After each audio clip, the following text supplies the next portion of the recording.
할렐루야. 오늘도 말씀을 읽는 중에 세미한 주님의 음성을 들으며 그 말씀을 통해 내 삶 속에서 우리에게 요구하시는 믿음의 모습들을 삶으로 행하시면서 살아가는 귀한 복된 주의 날이 되시기를 바랍니다. 오늘은 빌립보서와 골로새서 그리고 데살로니가 전서와 데살로니가 후서의 말씀을 읽습니다. 빌립보서는 기쁨의 책이라는 별명이 있습니다.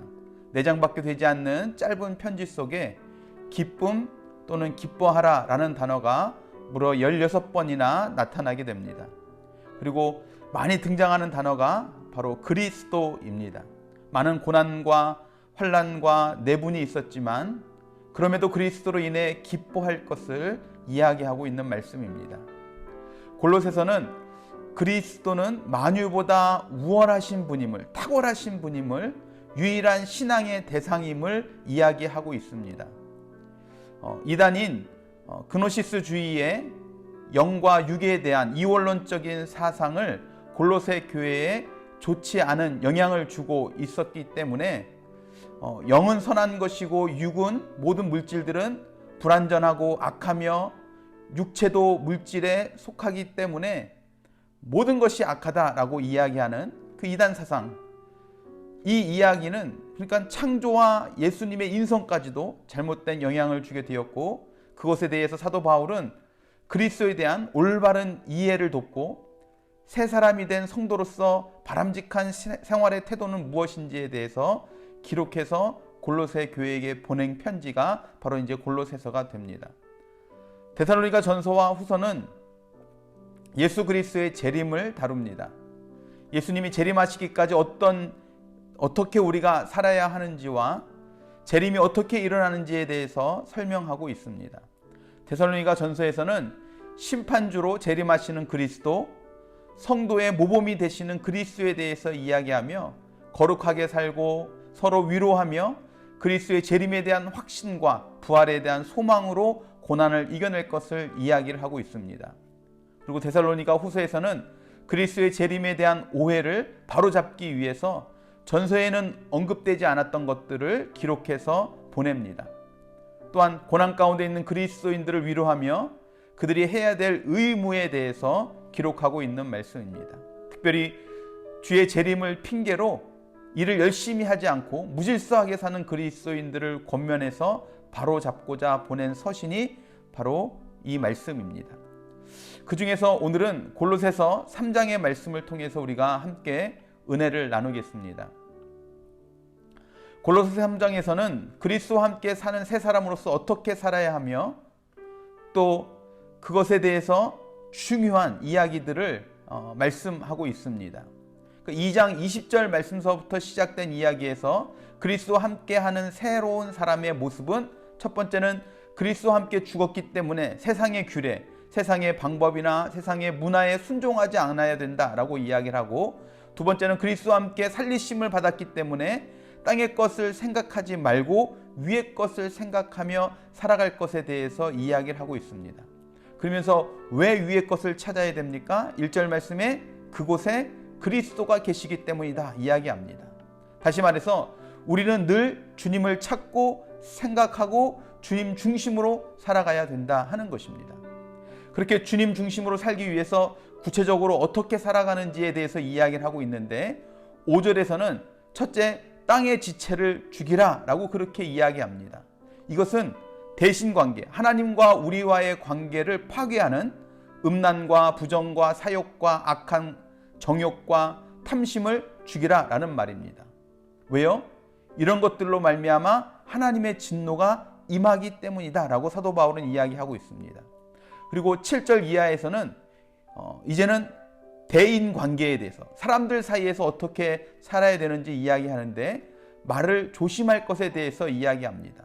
곧 분함과 노여움과 악의와 비방과 너희 입에 부끄러운 말들이라 그렇게 이야기를 합니다.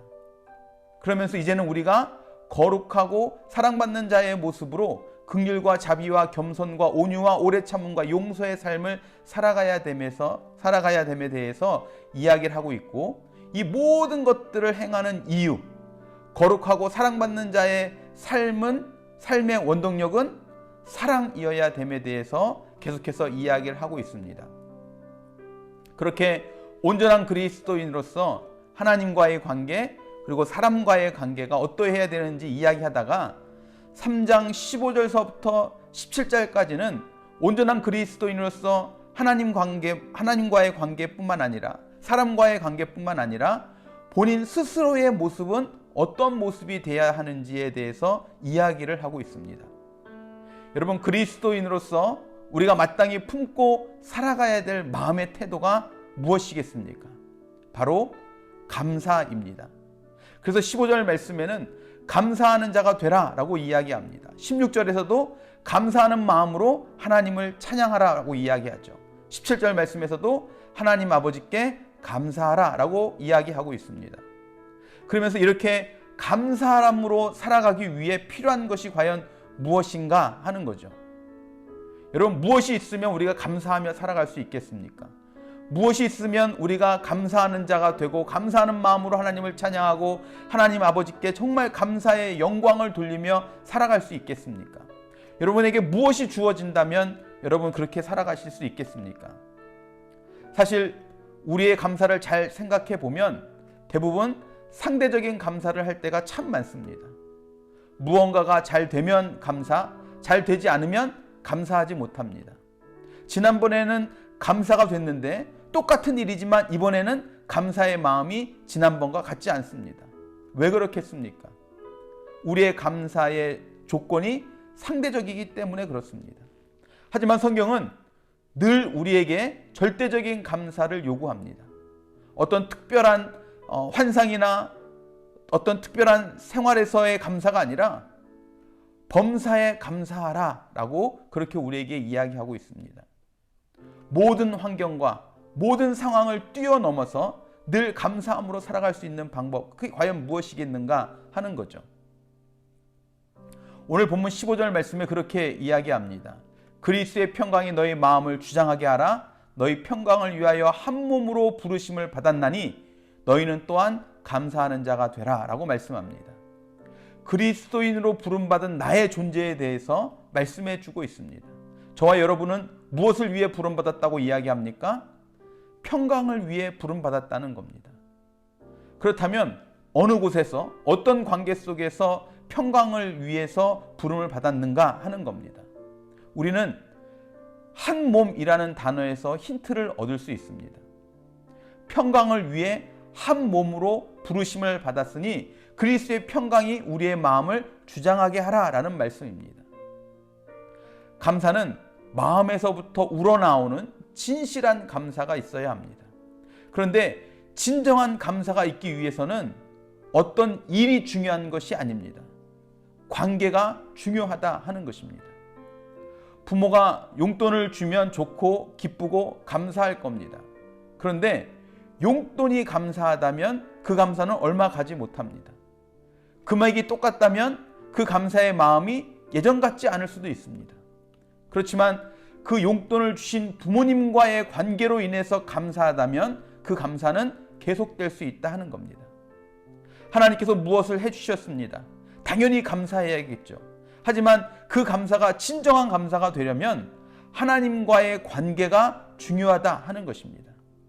다시 말해 주님과 한 몸이 되고 교회 안의 성도들과 한 지체로서 한 몸을 온전히 이룰 때 예수님께서 이루신 평화를 누리고 그 평화가 우리의 마음을 주장하게 되고 그럴 때 우리는 모든 일에 감사하는 자가 되어질 줄로 믿습니다. 하나님과 화목을 누리면 감사할 것밖에 없다는 것입니다.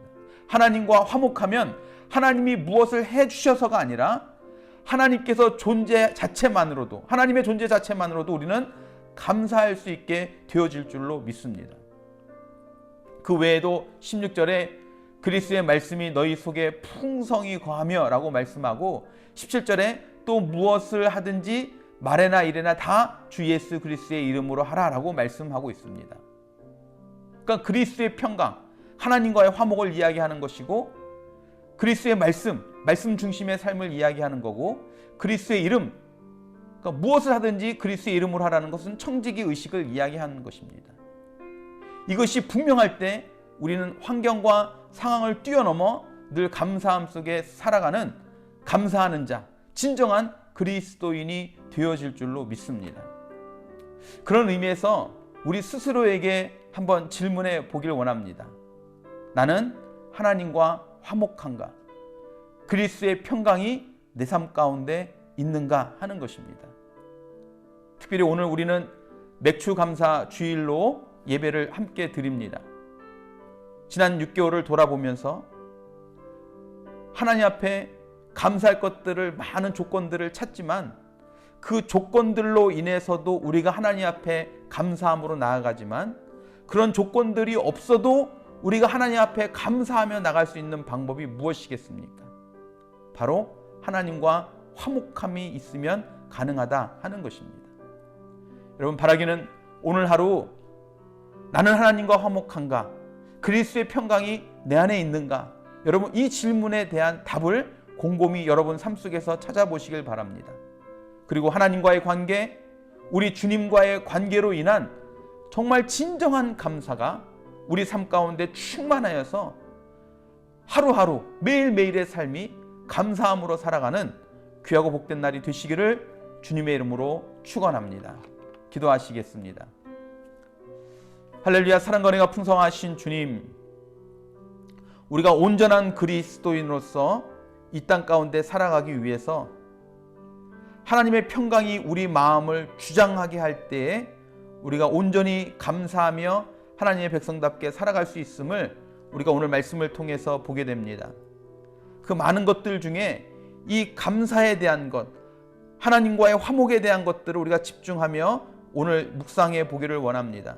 하나님, 우리는 하나님과 어떤 관계에 있습니까? 하나님을 생각할 때 우리의 마음은 어떠합니까? 정말 하나님과 화목을 이루고 그 화목이, 그 하나님의 평강이 우리 안에 있기에 환경과 상황과 상관없이 하나님에 대한 감사함으로 이것이 있어도 감사하고 이것이 없어도 감사하는, 범사에 감사하는 우리의 삶이 이루어지고 있습니까? 하나님, 오늘 하루 우리가 이 질문 가운데 답을 찾게 하시고 또 무언가 부족한 것들이 있다면 결단하게 하셔서 하나님과의 관계 속에서 누리는 평안함 속에 범사에 감사하며 살아가는 우리 모든 성도들이 다 되게 하여 주시옵소서. 그렇게 우리 삶 가운데 함께 하실 주님을 찬양하고 기대하며 사랑이 많으신 예수 그리스도의 이름으로 간절히 기도드렸사옵나이다. 아멘, 아멘, 아멘. 할렐루야. 오늘도 주님 때문에 감사한 하루가 되셔서 범사에 감사함으로 온전한 성도의 삶을 살아갈 수 있게 되기를 바랍니다. 그렇게 살아가실 여러분 한 분 한 분 주님의 이름으로 사랑하고 축복하고 또 감사합니다.